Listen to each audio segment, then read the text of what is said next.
What is happening, guys? How is it going? Long time no see. It is Monday. We just finished game week 4. Hope everyone did amazing. It's nice to have you here in the stream. If you don't know who I am, it's probably because I've been away for almost a whole week. Loads of things happening. We don't have to worry about that. All we have to worry about tonight is FPL. That's what it's called. FPL. Where we're at just now, having just finished our 4th game week and therefore now on our first international break, meaning that we have now 4 game weeks of raw data that we can have a look at and see where we're at with things, which is something I want to do today because the international break is all about review and just looking back to see how you've done and see what you need to be doing later on. 4 game weeks in is a perfect opportunity to do that.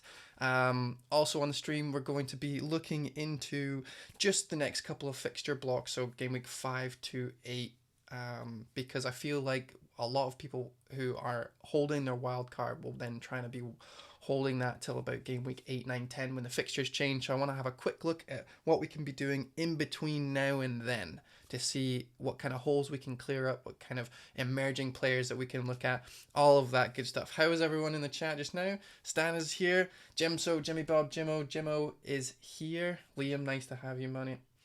Who else we got? Oh, big shout out to Joe, who retweeted the tweet. It was really nice of him. And Andy as well. Thank you very much, buddy. It's appreciated. And loads of people sent their rate my teams in as well. Their teams, which I don't know, based on my game week rank and my overall rank, if I am now up to scratch with being able to actually rate people's teams. But hopefully it's just bad luck on my part. We'll see. Polly SP, how's it going? I don't know why I try to read everyone's name all the way through, and then realize halfway through that it is indeed a 2-part name, and I just read the whole thing anyway. I hope everyone did good in their game weeks. Let's have a look at what I did in mine. Yay! All right. Oh, here we go.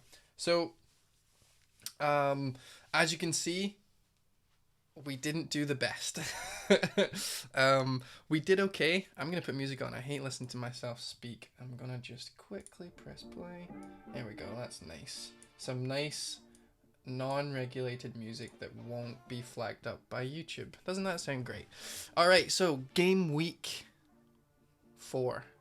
Now, this is the second time in the first 4 weeks that I have hit the exact game week points that is the average. Now, this is probably the first time I've been in this situation where my team is just average. Last year, I did a great job at keeping ahead of the curve, and that was, now that I'm looking back at it, simply a great start that I was able to kind of keep snowballing. There was no real fires that I had to put out, and so therefore I could build on the future. Whereas I feel like in the first 4 game weeks for me, I've been doing a lot of putting out fires and trying to figure things out, and you know, game week 1 didn't really work out well. A lot of my punts didn't really work out well, so trying to then fix those instead of building towards where I want to be with my team. Now I'm assuming that there's loads of people in the exact same position, and that will be in that position all season, and it will feel rough. And I seen it last year. Everyone who was looking at my game week rank or my overall rank and saying like, what are you doing right?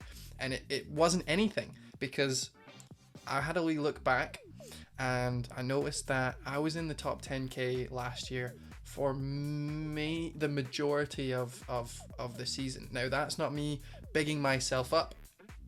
Not at all. I actually was, I felt kind of stranded, and I mentioned it on Twitter and people told me to shut up because I was doing well, but I don't think I was doing well. I think I started really well, and then I was able to kind of maintain and use the tactic, like a defensive tactic. And I don't mean anything about our defenders and who we pick. I mean picking the players that have a high ownership that I thought would do well based on the fixtures going forward, and I would just bring them in. They would do okay. I would be just above average every week, or I was aiming on the average of the top 10k, and that's what I would do, and I would hopefully keep the same pace, and that's what I did, and I finished 4k last year.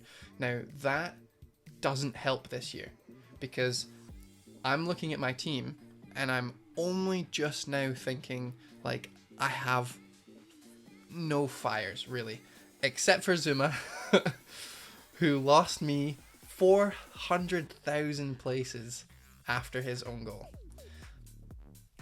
Brilliant. FPL is not without a little bit of luck. Jimmo, I know he's a bad pick. I know. And that's something I kind of want to go into this stream as well, is looking at what players, or what teams rather, actually did what we thought they would do. So, you know, did City actually put every team to the sword? Is Liverpool doing the same? Talk about their defense every week, but it's something that we need to look into and figure out what we're going to be doing later on. See, Zuma takes long hard sip of bourbon. Yeah, because just looking at him makes me a bit depressed. I mean, he was such a perfect punt. If you think about it, I don't want to get into the team just yet because I was still doing the intro part. But let's get into it. Oh, mamma mia. I love it. David boy, welcome aboard, buddy. Big fat sexy club. I'm assuming that you're big fat and sexy for following. I'm assuming that, because that's pretty much the only requirements. Also, Louis, if you're here, you followed before the stream started. I seen it follow. I got the noise in my head, but I wasn't live, so no one else did. And I actually shat myself. I was like, what is going on? I don't know what's going on. And I thought I clicked something, but it wasn't. It was you, so thanks very much, buddy. Oh, I really needed that bourbon after this game week. So, my strategy last year that took me through all the way to the end is not going to cut it this year. And I've already seen that, because right now I am chasing. I'm going to be chasing the majority of the season. And although a lot of people do say, oh, you know, it's early, it can switch up. 4 game weeks now. I don't have time to wait. I know we are supposed to be patient, but that's with individual players. But my way of thinking needs to change as of like right now. I need to start looking pragmatically at the problem. Louis here! Congratulations, buddy. I can't believe that worked out well. Thank you very much for coming. You're also born the same year as me, unless 93 is a significant other thing. But, you know, welcome to the same age club, buddy. All right, let's look at the team. Right off the bat, a lot of people took Ryan out, but that's okay. We knew he wasn't going to do well, and 0 points, honestly. I mean, I can't expect anything from him. Alexander-Arnold doing business, Dean doing business, and Zinchenko doing business. I knew when I got rid of him that Robertson was going to get a clean sheet eventually. It's not like I didn't look at the next 2 fixtures and consider that. But he was part of a bigger move to fill holes, which, like, again, I was saying, you know, putting fires out all the time. I didn't have Dean. I didn't have Pookie. You know, I had a few other pieces of dead weight on my team. But this week was just unlucky, to be honest. If that own goal doesn't go in, then instead of the points that I'm on just now, then I've got, you know, 4 more than the average. And then if Ceballos didn't start or didn't come on, then I would have 10 more, which would be giving me a green arrow. And even if Ceballos did come on, if he had started, I would even have maybe a slight less red arrow. So there's a few issues there that are just down to luck. Now, I brought Haller in, or Allaire, or however you pronounce his name, and I'm pretty happy with that. And I also brought Pookie in this week, and he did decent. I mean, and when I say decent, I mean he didn't kill my game week because I had him, so that was fine. It's Roz here. How's it going, my man? Welcome back. Welcome back to both of us. Damn. Some more people sending their stuff in. Thank you very much for that. So, in terms of where my team is right now, if you look at my team, the obvious fire is Zuma. And to be honest, with the money that I have, if we have a quick look at my transfers, I have 1.1 million, which covers his drop in price because I wasn't making my transfer for the whole international game and international break in the very first day. So I seen that he was going down. Someone even reminded me on Twitter, by the way, he's going down tonight. And I just said, look, I'm going to take that L. I don't mind. I've got 0.1 over my million, and I'd rather take my time and look over it, because I feel like I've had a lot of pressure to do everything so quick, and now that he's down, I don't need to worry about it again. I will keep making sure that he doesn't go down anymore, but we'll see. I like that all the managers that got him in decided to give him the same amount of time that I did, so that was at least nice of them, and he hasn't dropped before then. We can see that he has a decent chunk of fixtures here, but you know, the next two are not worth it, and I won't be able to see if Chelsea are going to be doing better with their defender until game week 7. And by then that's 3 game weeks, and what if Brighton score, and then, you know, I'm down another, I don't know, X amount of points that I could potentially, even 1 clean sheet out of those 3 for anyone else would be better, I feel like. So he's going to get the fuck out of my team, which is great. Jimmy asks, are you swapping him for a 6 million? Well, that's the perfect part about this whole thing, is that I have enough money to go up to a 6 million. I have a lot of money to do loads of stuff. Robert Ducky, thanks for checking out the stream, buddy, and for following. Appreciate it. Welcome to the club.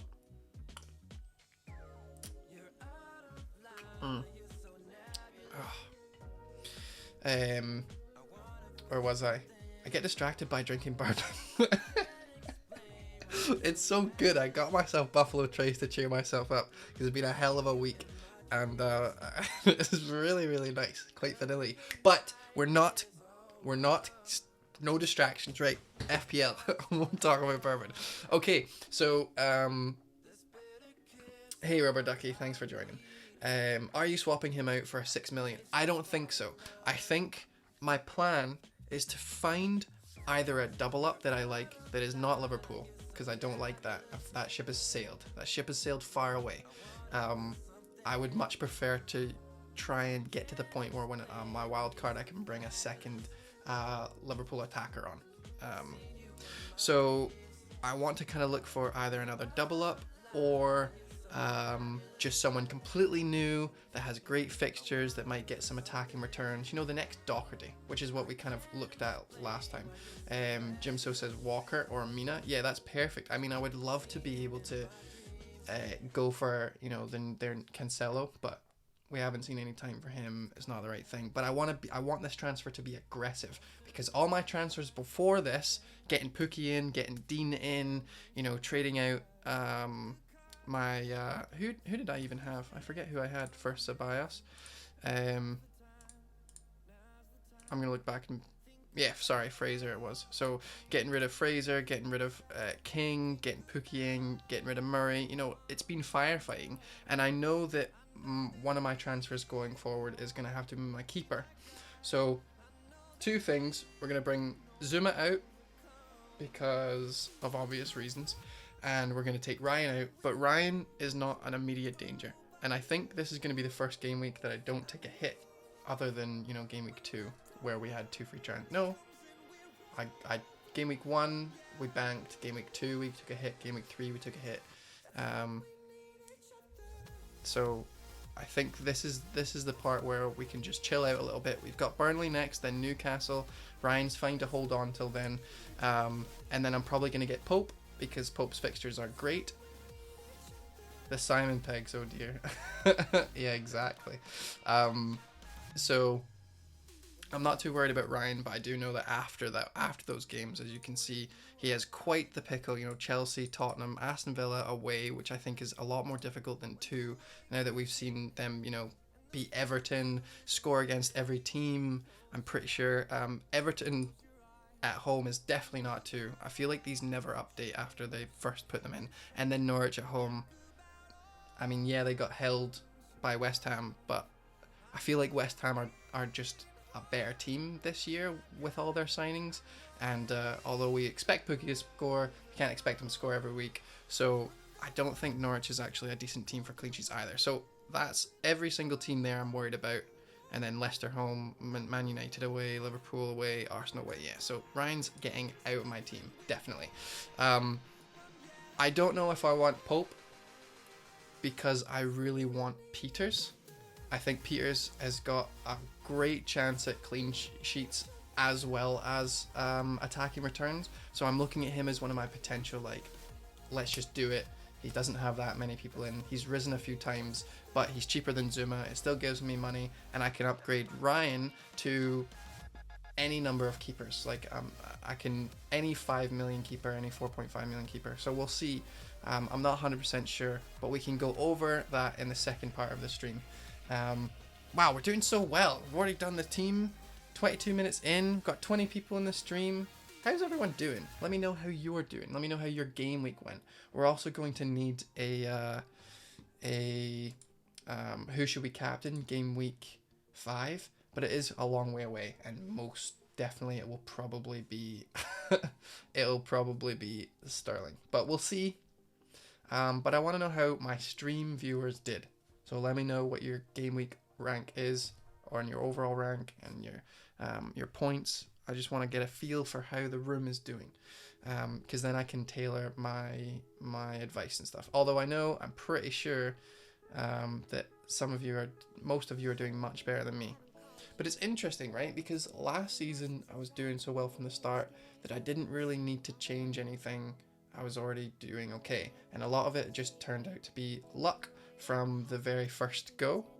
Game week 1 to 4 is very luck based, depending on if you need to put fires out or not, and then for the rest of the time, like I said, you can build. Whereas this week I'm 4 game weeks behind what I was last season, so I actually feel like it's going to be a bit more of a challenge this year, which is making me feel a bit better about everything. I mean, yeah, it would be great for the stream if I was like, 5k last year, 5k this year, amazing, but I feel like I could do better for the stream, and I can talk to you guys better if I'm in the same situation as you guys. And I'm actually learning as I go, so that's great. 64 points, 148k overall. You're smashing it, my man. Jim Bob doing great. Jakes Davies J 54, -8 from transfers. That's a bit of a gutter with the transfers. Robert Ducky's gone down to 1 million, 47 points this game week. Gone down, that means you were in the top million. That's pretty decent. 58 points for its raw. 89k overall. Holy shit, my man. That's amazing. George, who's a big Aston Villa fan. Triple captain Sterling. He doesn't want to talk about it. Oh, yeah, that's a gutter. First blank. If it makes you feel any better, George. Now, this is a secret, and we don't talk about it. No one really talks about it much, right? But this is a little bit of a secret, okay? The triple captain is overhyped. Don't tell anyone, but it's the worst. It's the worst thing out of all of them. It's the worst one. It's shit. Because you need to bank on people doing well, and it only gives you an extra roughly 5 to 15 points. I mean, well done on everyone who used it against Brighton with Aguero, but like, it's not a big deal. Don't you worry about it. Liam, he's doing great. 45 points this week, 1.4 million. I'm assuming you meant you're not doing great, because you've said you're doing great and then you've got a sad face. So are you doing great? I feel like you're doing much better than me. 1.4 million to my 1.9, buddy. So you're doing good. We're doing well, and we've been working on your team every week, so I feel like we're going to be fine. So that's good. So everyone's kind of doing all right. I haven't seen anyone with a worse score than me, which is perfect. 56 points from Stanners. How's it going, my man? 750k overall. Why are we taking Dave's advice? He's like the worst performer here. I don't feel good at all, says Robert Ducky. Yeah, so, I mean, if you've been in this situation before where you're kind of trailing behind where you want to be, the time is now to start looking at how we can absolutely smash the next couple of weeks. And the only way that we're going to be doing better is to get someone who isn't widely owned. We need to start looking at our tactics, and we need to start changing up what we actually want to do. But feel free to just disregard all advice. Disregard all advice. We don't want to put too much emphasis on overall rank, but it does give us a good indication of where we're going and how we are set up for the rest of the season, right? So if you're doing okay right now, you could probably stay the course and just kind of get the next person who's highly owned in, and you'll probably stay roughly where you are. But if you're wanting to advance, we need to really think deep in who we're going to be getting and take our time with it and trying to turn out someone who's going to be the next amazing player, or change our strategy up, go attack heavy instead of defense heavy, you know, all that kind of stuff. Like, think about something that not many people are doing that we can absolutely smash home. Outside the box FPLing, as it were. Louis got 950k overall rank. Feels bad, man. Feels I would kill to be in the top million right now. From all that, Dave's the worst. We lost 5 viewers. How funny is that? Growler, thank you for following, buddy. I appreciate you sticking despite my shit overall rank. It might be a funny thing to just leave. Stanners, you've linked me to something. New FPL thread. Had a bad start looking for a differential on your wildcard team. Here are the top 5 point scoring differentials. Under 10% owned. Alright. Goalkeepers, defenders, midfielders. He's telling us to get David Silva. Right, awesome. I can close that. And Mahrez.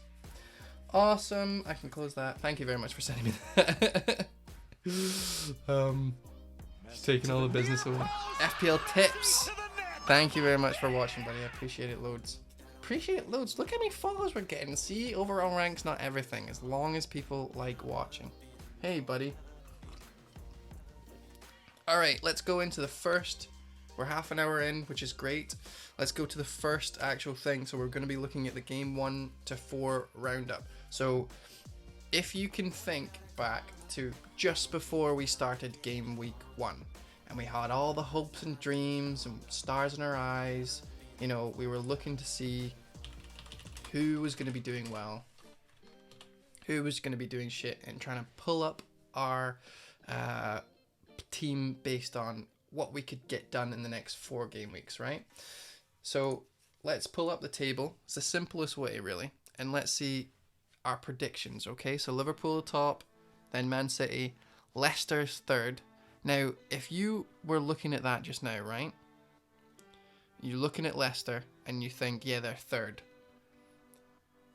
You would expect Perez to be doing well. Just based on that. But they're not. They're not doing well at all. Leicester are actually exceeding my expectations because they are playing so you know, they're playing okay. They're playing okay. They had really bad fixtures for the first 9 game weeks, and but they're still doing okay. They're still third place, right? That's decent. I know. Obviously, the table doesn't tell the whole story, but it does give a good representation. Tip says I'm 2 millionth and have 6k followers. Rank isn't anything. Aye, but what were you? You weren't 6k last year, you know, or you weren't 2 millionth last year. You have had good seasons, I know it, buddy. Don't you try and trick me, okay? So let's look at the bottom. Watford. Now, we didn't expect Watford. Their first 3 games were great, and that's why a lot of people went Delafeu. That's why a lot of people went Foster. Those were immediate fires. They've got 1 point in 4. That's really bad. Norwich, Aston Villa, and where are we? Sheffield United. Sheffield United have 5 points, which is 1 win, 2 draws, and Norwich and Aston Villa have 1 win, 3 losses. Now that's probably normal. Jim, so with the Delafeu, yes, if you're new here, I hate Delafeu, and actually was very, very pleased to see that not only did he drop once, but twice and blanked 4 times. Was he? No, he was dropped, wasn't he? I think he was dropped game week 4, which is great. FPL tips, thank you very much, buddy. I appreciate that. I know. I'm actually not bothered about the overall rank. I would like to be doing better, but I think this gives me a greater challenge, a better way to do it. But doesn't everyone say that when they're not top 10k? Yeah, so Jim, you're right. So bear in mind Norwich played Chelsea and Liverpool. But despite that, they have a player on their team that has actually done the best. Player of the month, risen in price 5 times, right? Pookie is just by storm. Anyone who didn't have him by game week 3 is probably trying to jump on him for game week 4, same as me. Anyone who didn't have him now, game week 4, is probably going, oh, well, I could wait a little bit. You know, he's got Man City next. So those players are now in front of us, Pookie owners, if he doesn't score. So do the shields work every week? Of course not, but we need to be aware that we are now behind everyone who doesn't have him for the next 2 game or the next game week, right? But that doesn't mean that he's not going to do well. We need to actually work on that. Do you have 218 total points? As I think we are joint. Ooh, I don't know. Let me double check. 218. Yes. We have the exact same, buddy. But I'm 100,000 less than you. 2 million. Yeah, we've got the exact same. Maybe I just joined quicker. That's cool. Oh well, excellent tips. We're blood brothers. So yeah, so no one really stands out. We knew Chelsea weren't going to do that well, but we didn't expect them to be in the bottom 10 after 4 game weeks, right? Zuma has been such a disappointment. Lampard can't keep a clean sheet to save his life. He can't even keep the game ahead in the game to save his life. So there's a few things that we need to be wary about going forward, okay? So let's have a look. No one in the bottom 1, 2, 3, 4, 5, so let's say 7. Well, yeah, 7. Will I be looking at to bring in for a clean sheet? No defenders from Southampton, Newcastle, Bournemouth, Brighton, Wolves, Aston Villa, Norwich, or Watford. Doesn't matter what the fixtures are, right? The reason being is because if they're at the bottom, they're not producing goals. And I want a winger that plays in defence. I want someone like Robertson or Trent Alexander-Arnold or Doherty from last year. We want someone like that. And honestly, the fixtures don't really matter when you're looking for someone who's going to be doing well. You want to be looking at the form of the team, the form of the players that are in them, and then the anomalies will emerge themselves as shields, like Cantwell, Pookie, Lundstrom, right? All these guys, they'll come naturally and everyone will gravitate to them. Those aren't the guys we're looking for unless you get them first. Jimmy says Heaton and Mings. Yeah, Burnley is particularly something that I'm looking for. Aston Villa do have good fixtures and we'll look at them in a bit. But by and large, like if we keep looking up in the table, right? Tottenham, Manchester United, West Ham, Everton, Arsenal. Crystal Palace is up there. 2 wins, 1 draw, 1 loss. Who would you even consider getting from Crystal Palace at 4th? Not many. Not many. 2 clean sheets for Palace. Yep. So let's jump in. Now we're looking at these guys to their actual fixtures. So I've got Kelly here, right? Now from their first fixtures, Everton, Sheffield, Man United, Aston Villa, I would say that when we started with them, two fixtures in there, Sheffield United and Aston Villa, were probably going to be clean sheets, right? But actually they clean sheeted against Everton, they clean sheeted against Aston Villa. So we were wrong on who, but we were right on our assumption. It's weird though, because you're looking at all of them, right? Liam says Patrick Van Aanholt, and yeah, he's a beast. He's great. I'm in his league. It's nice to be in a league with him in real life. I'm sure you can find it if you go look it up. You'll be able to see what his league is. But would you be considering going for any Crystal Palace player just now? Probably not, because we haven't seen any like emerging people that are amazing, but they're doing well in the league. They're, as a team, they're doing okay. They're scoring goals. It's Ross says 2 clean sheets in 2 home games, exactly. So Does that mean that their form from last year is continuing? I mean, it seems like there might be a correlation there. You don't actually know what's going to happen, of course, but you can take a picture of just the first 4 game weeks and see, right, 2 home games, 2 away games, 2 clean sheets, both home. So what about Patrick Van Aanholt? I can, of course, cover that. I can just upgrade Zuma. Do the fixtures matter then? Do we look at the fixtures to say, yes, despite what they're going to be, who they're going to be playing, they seem to be doing amazing at home, and away they've even gotten points, because right now, looking at that, right, 1 point for the first game, then they lost against Sheffield, then they won against Man United, and then they won 1-0 against Aston Villa, but they lost against Sheffield United. Attacking fullback is Miles better option than Zuma, so I'd say so. Yeah, I mean, everyone at this point is better than Zuma, so we don't need to worry about that. But what I'm trying to, my point is that if I hadn't looked at this, like, he wouldn't be in my head. Yes, he's had 2 clean sheets, but I feel like I've been looking at it wrong. I've been like, right, who are the fixtures? Who are the fixtures? What's going to happen? Blah, blah, blah. Yeah, he scored against Man United, right? So he got points. Didn't he score? No, yeah, he did. He did score. I'm looking at Kelly like a twat. Let's actually look at the players that we're talking about. Crystal Palace, Van Aanholt, 24 points. That's not bad. And it's something that we wouldn't consider normally. He's owned by 10%. So if we went for him, who's got Tottenham, Wolves, Norwich, West Ham, and then a really bad fixture run, Man City, Arsenal, Leicester, Chelsea, Liverpool.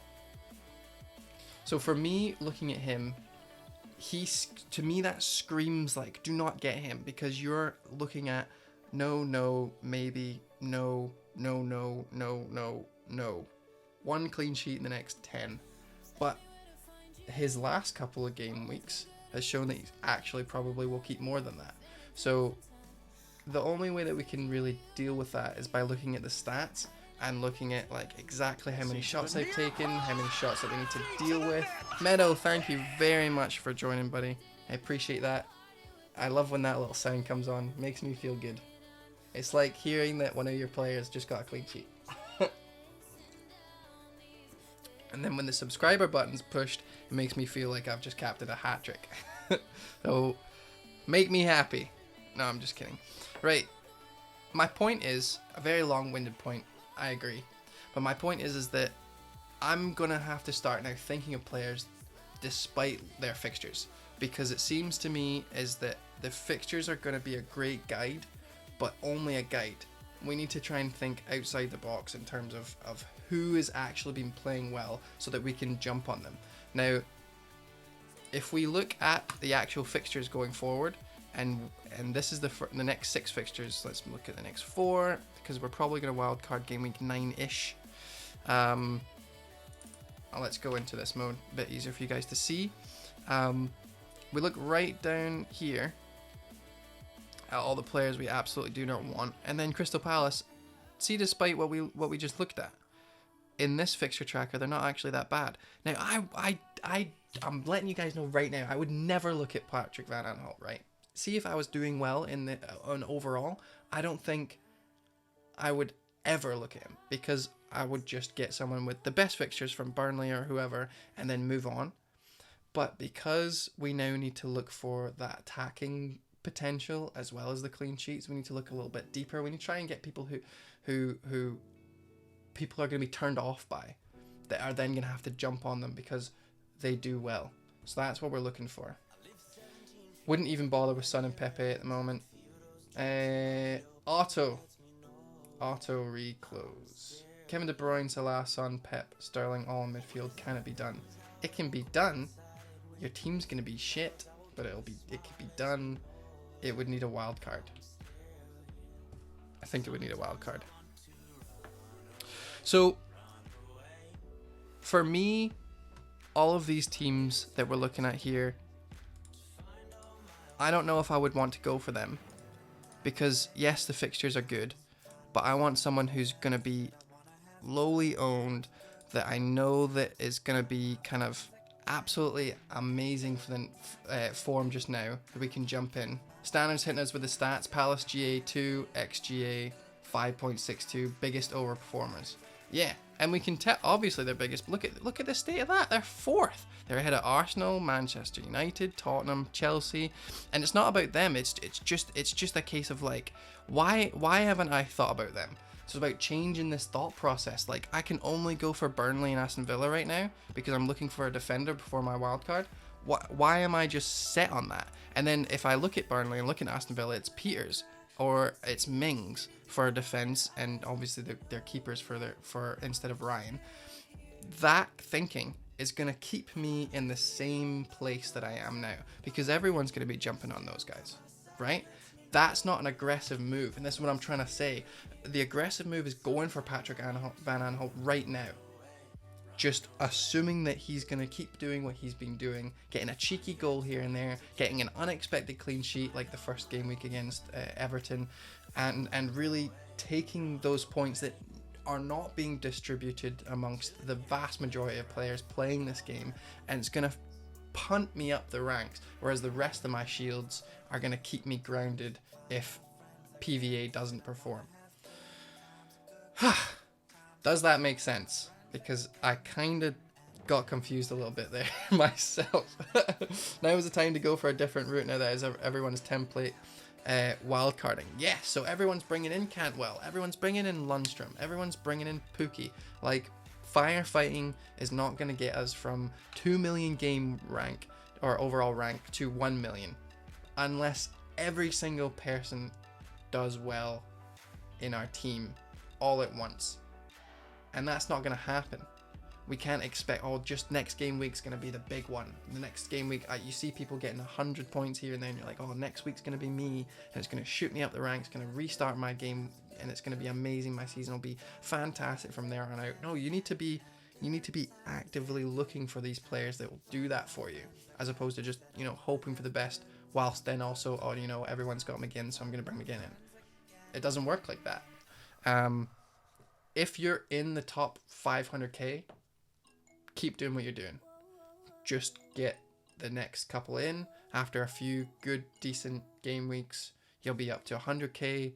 And then if you hit, another captain haul, it'll be the top 50k, and you can continue on from there. For me, last year, I when I looked at everyone's average captaincy points and then checked mine, I was like extremely overperforming in my captaincy. So I do know that that's a big point, but we can't really help that because, every single person who's looked at the stats in depth that chose the highest, like if you had Sterling and Salah last year and you captained them on the weakest opponent, you would have more points than if you just kept on Salah or you kept on Sterling.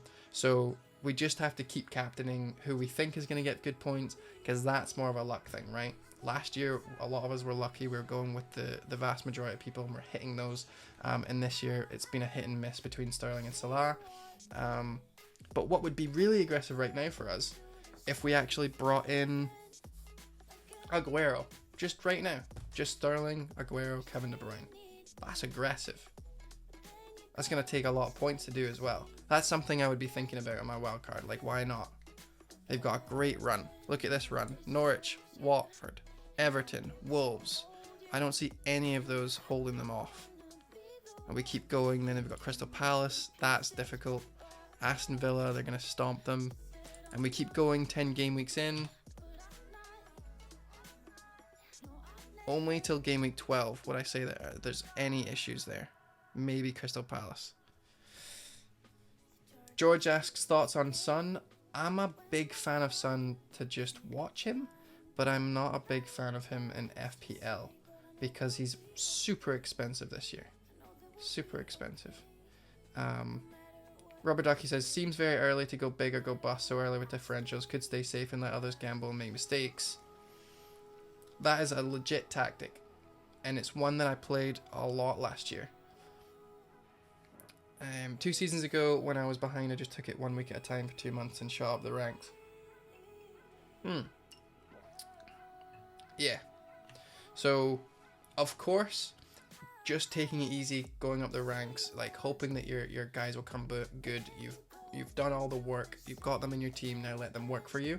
Is absolutely. I'm not suggesting to not have any shields. That's bonkers. Like I wouldn't tell you, get rid of Salah. Don't go for any Liverpool. Like fuck your team up entirely. That's not what I'm talking about. But what I'm trying to get across is that see this. The next transfer that you need to make, for me, it's Zuma. The next one that I want to make is something like super left field, super maverick.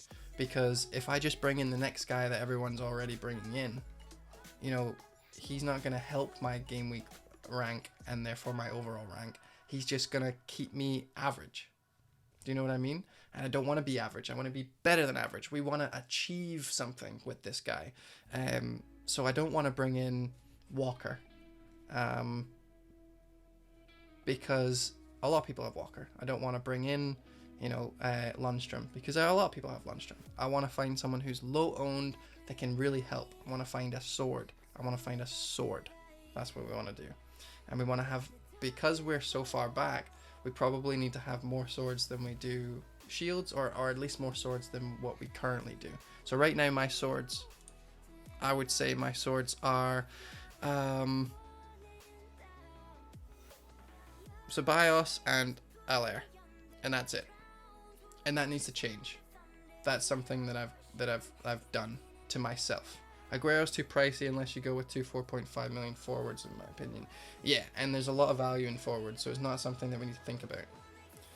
Allaire isn't that highly owned, is he? Yeah, no, exactly. Allaire is a sword. He's definitely a sword. And he worked out well. Firmino worth it? I think Firmino is so worth it. I actually had him, and then I thought I need to get Pookie in because I was having this defensive mindset, right? I need to go defensive, so let's jump in to get Pookie, and it means I can bring Allaire in. See if I didn't do that, so that was a -4. So Allaire got 8 points. Let's look at this. So Allaire got 8 points, Pookie got 2, so that's 10 -4 is 6 points. If I had just left it on Murray and Firmino, and Firmino was my sword, my go-to, I was like, I really think he's going to do well. In Game Week 2, he had the most shots. In Game Week 3, when I had him, he had the most shots. He just didn't get any points. And then for Game Week 4, Firmino got 12 points. 1 assist, 1 goal, right? 3 bonus, 12 points. So I'm actually down 6 points with that transfer. Manning, how's it going, buddy? Appreciate it.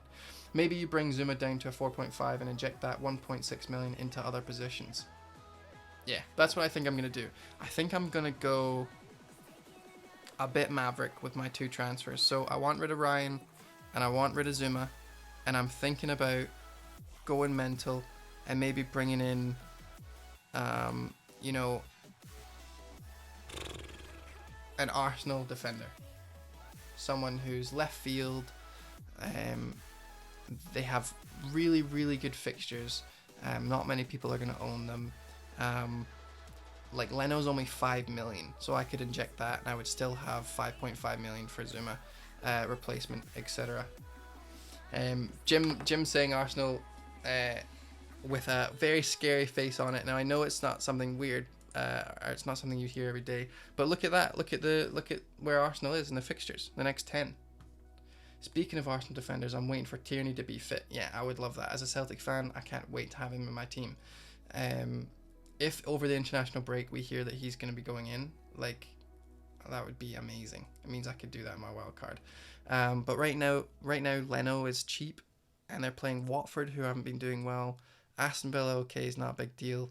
I actually will have Ryan until game week 7, so maybe just keep Ryan for 1 extra game week. And then, Bournemouth, Sheffield, Crystal Palace, Wolves. It's a potential. It's something I'm thinking about. Are you doing viewer rate my teams? I am. I'm going to be doing them in about 15 minutes, buddy. So if you don't want to listen to me babble on, go take a shit or something and come back. Tierney's also down to 5.4. Yeah, exactly. That would be good for a wee Zuma. So we'll see. I don't want to make any decisions right now. It's not. I haven't actually thought about who I want. These are just examples of like not trying to do like left field stuff with these transfers. Likes to punt. Ah, same. Hi Dave, thanks for the stream. Thanks buddy, appreciate it. I'm trying to be like you, liking punts. Rubber Ducky, so judging by your team, I shouldn't wildcard.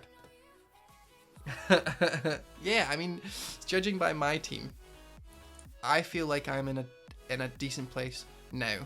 That I've got enough shields that I can take punts elsewhere and hope that I go up the game weeks. And if it doesn't work, from game week 5 to 8, I'm going to be taking punts. Every transfer is going to be a punt. I'm not going to bring anyone in that is mental. Because I already have Pookie, De Bruyne, Sterling, Salah, all these guys that are all shields. So we're going to just do punts with all my transfers. And then once we get to a point, game week 8, we can assess whether, okay, that didn't work at all. Let's just go back. It can't be any worse than 2 million. Like, I feel like that's just unacceptable for me. Regardless, if I'm not in the 1 million, then everything is the exact same. 4 million, 3 million, 2 million, it's all the same to me if I'm not in the top million by game week 15 or whatever, right? So we're going to punt on all the transfers between now and game week 8. And then we're going to reassess. Rubber Ducky, great segue. Why game week 8, 9? The main reason is because A, blocks of 4 fixtures, just easier to explain in those terms, easier to look at stats. We're also 4 game weeks in, so that's double the amount of data that we have. We'll be able to know a lot more, blah blah blah blah blah blah blah, all that bullshit, right? But also the fixtures change like amazingly. Like they really do change for the better. Wolves go from being the worst team fixture run to the best or one of the best. Arsenal have a much better fixture run. We'll look at it now. It's a great thing. If you do, excuse me, oh my god, so much bourbon. I really want to text my girlfriend and be like, can I have a top up? But she would definitely come in here and throw water over me or something. That'd be great. Likes to punt. Ceballos is a big bench risk, his quality but not nailed for FPL purposes yet. I agree. So he got played against Liverpool.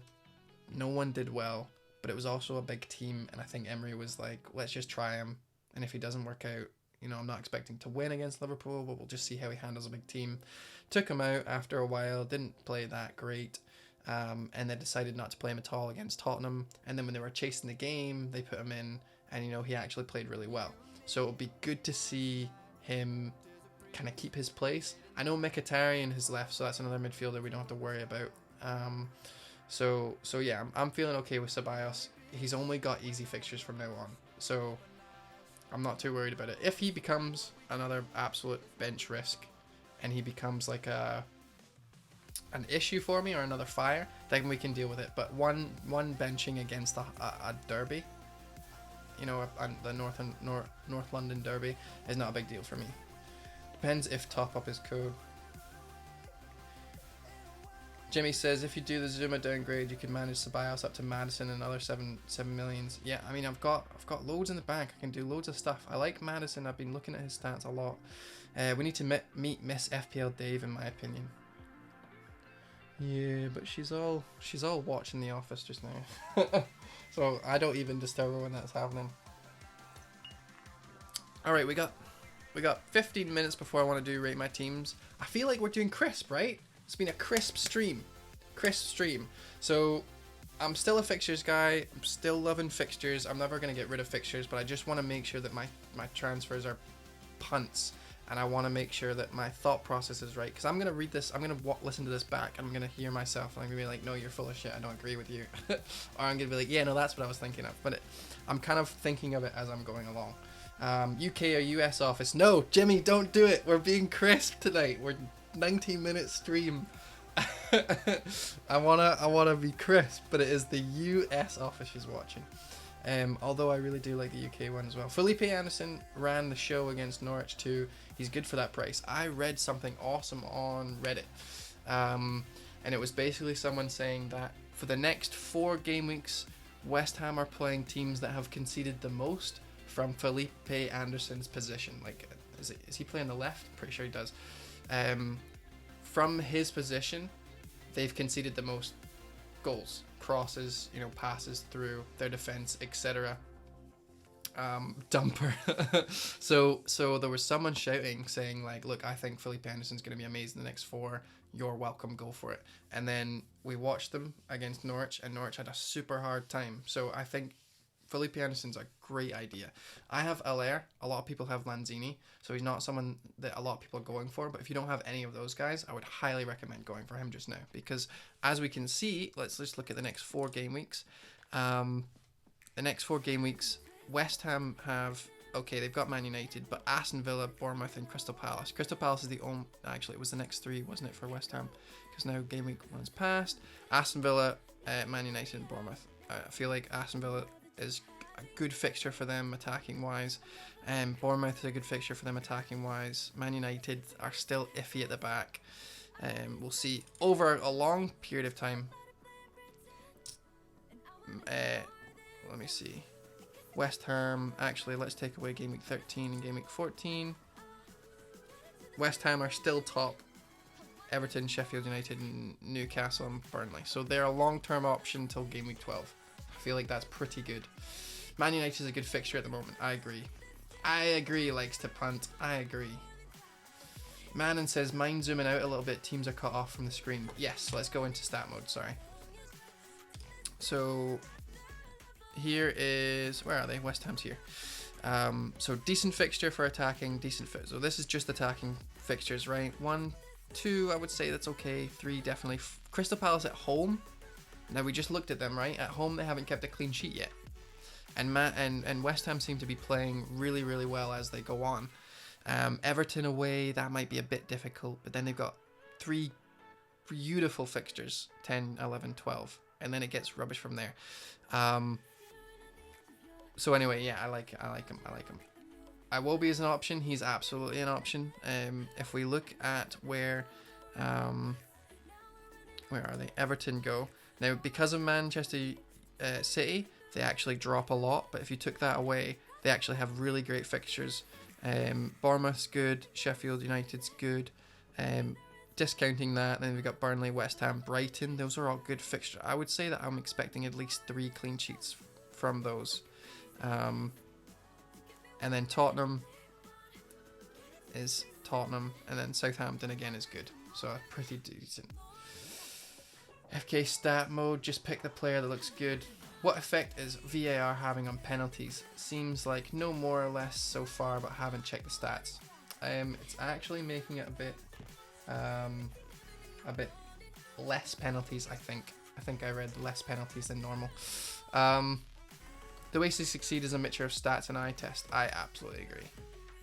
Absolutely. 100%. Is having money in the bank making us lazy about price rises, which we will regret? Robert Ducky, I don't think so. This is something that I was looking into a little bit from my last year.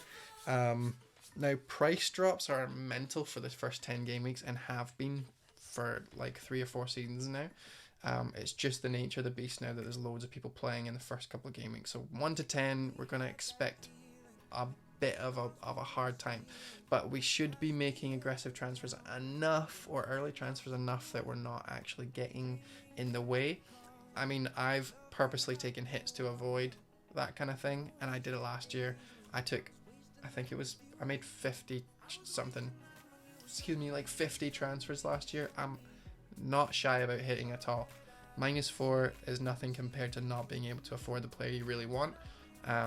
So in my opinion, do not be lazy. The only reason that I let Zuma go down in price is because I hadn't made my decision yet, and I'm making a huge shift in my thinking for who I'm getting in, and I'm going to use this awesome, perfect timing international break to make those decisions. So don't get lazy just because we've got money in the bank. Definitely not. Please do not do that. Don't lose money. Money's really good. We don't want to lose value. I think it's also worth noting that jumping on bandwagons that are proven bandwagons like Pookie is never a loss in value. Some people go, oh, and I'm not getting him because he's now 7 million. He's value at 7 million. It's the highest points of any promoted team player in the first 4 game weeks ever. Ever. Alright. So next 4 fixtures. Oh yeah, sorry, I wanted to show you guys what happens after game week 10. So let's look at the next 6 fixtures, or game week 9, right? Let's look up to the game week 9. Where are we? Game week 9, game week 10. So we've got, let's click away from this. Can you guys all see that? Should I zoom in? I'll zoom in a little bit. Alright, so worst teams: Newcastle, Watford, Leicester, Man United, Sheffield, Wolves, Crystal Palace. Really, really harsh for those guys. Liverpool, not doing too well on the scale either, down there. And then if we go to the top, Aston Villa's got great fixtures: Arsenal, Spurs, Burnley, right?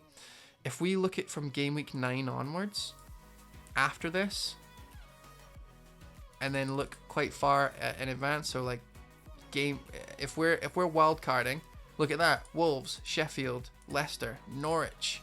Those were all really, really poor, right? Wolves specifically, really, really bad fixtures for the next couple.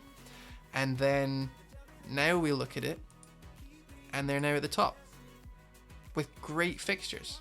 And by that time, Jimenez will be cheaper, Jota will definitely be cheaper, we'll be able to see who's playing in their defense, etc, etc, etc. So that's great. Leicester, someone who I really wanted to start with was Vardy, but I chose not to because of the fixtures. He's doing well despite the fixtures, and we all know that he's a kind of player that can do that. And Tielemans is starting well. Really, they've been doing well since they dropped Perez, which is hilarious for all the people who were like, no, you're wrong about Perez, blah, blah, blah. Love it. Love it. And Deulofeu, fucking Deulofeu, honestly. Oh, someone actually, okay, I know it's a tangent, right? But someone came, they tweeted me, they DM, they were like, can you look at my team? I was like, absolutely, send the team away. I like doing this. It's something fun. I like rating my teams. I do it every stream. I enjoy it. Sent me the team, and they had started with Lacazette up front, Deulofeu, and they also had Perez. And I was like, look, I think you're banking too much on these hyped players. Deulofeu's now a striker. I think you could drop him and get someone else. And also Lacazette's a flight risk. I mean, he's always a player that I like, and I brought him in with good effect last year, but I wouldn't start with him. And the guy was like this. He was like, he left it on red for like a day, and then messaged me later on and was like, I think you're wrong, so fuck you. Never spoke to me again. Never. Just, I think you're wrong. Fuck you.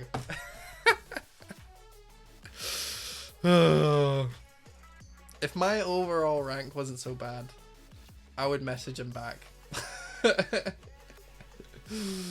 Lacazette being a bench risk is heartbreaking. Yeah, absolutely is. He's so good. He's so good.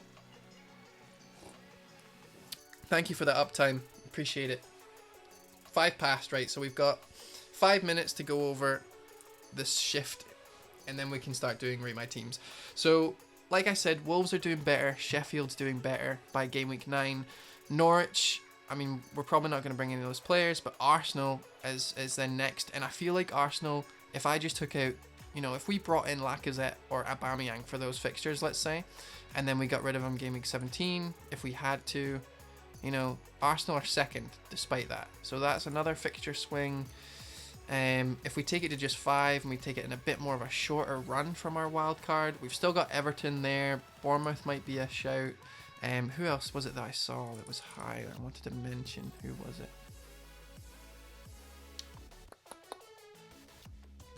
I think it was Man United, but I need to take out game week 9. Or you just assess them from game week 9. Yeah, it was short-term Man United. That's what it was. Bam, bam, bam, bam. Right. From game week 10, so we wildcard with keeping in mind that we might want a Man United player or two. From game week 10 to game week 14, Man United have the best fixtures. Then they play Tottenham, not so great. And then they kind of move down because they've got Man City. But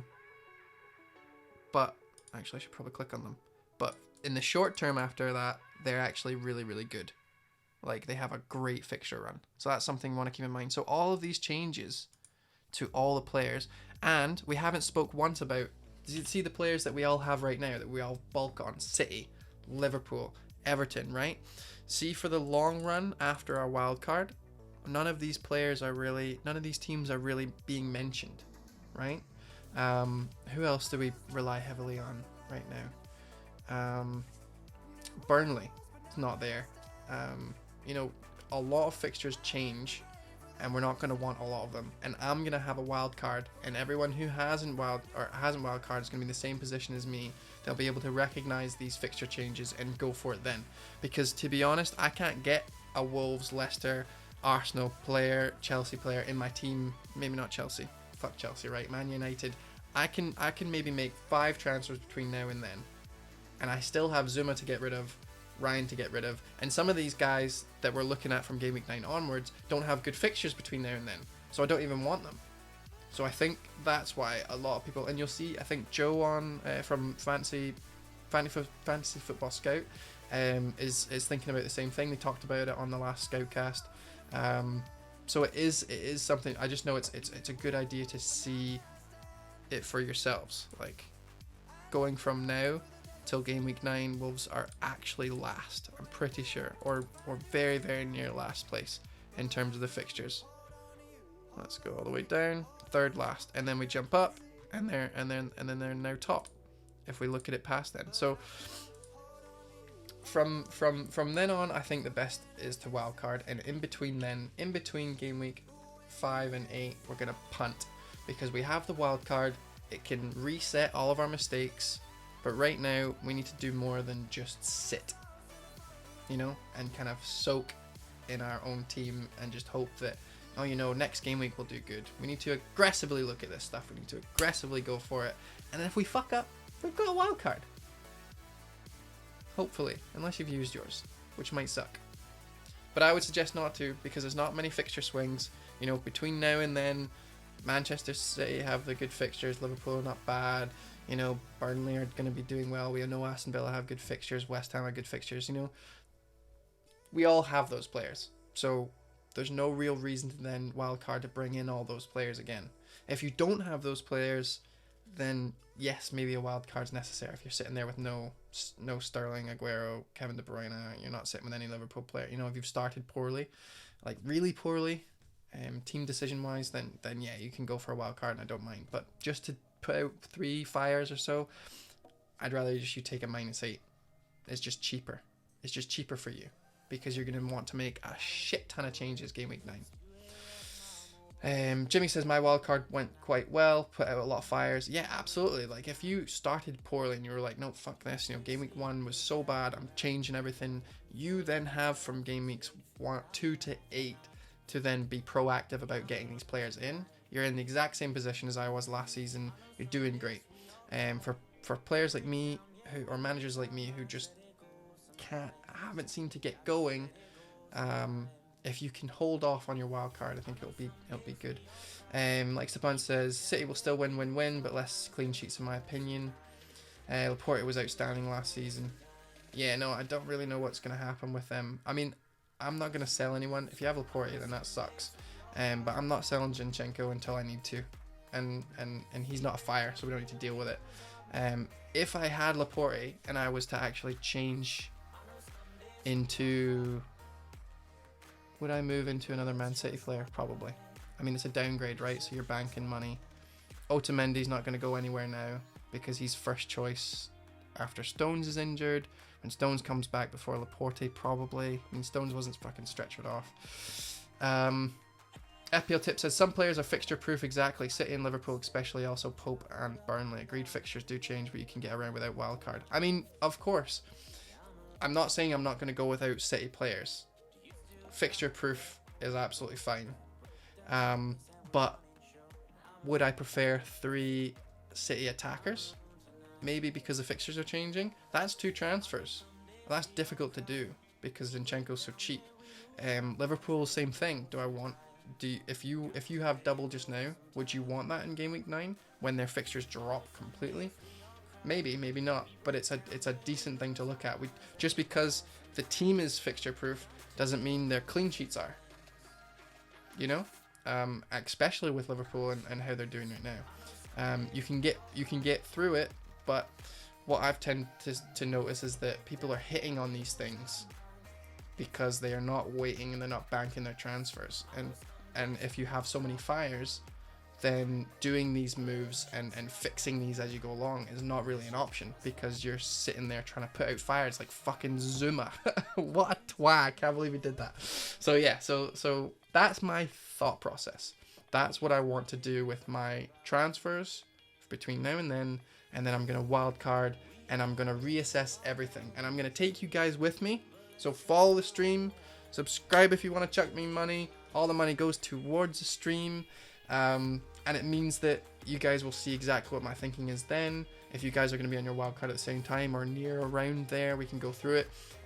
But 1 hour, 12 minutes in, we got 18 minutes or so. Let's jump into the Rate My Teams.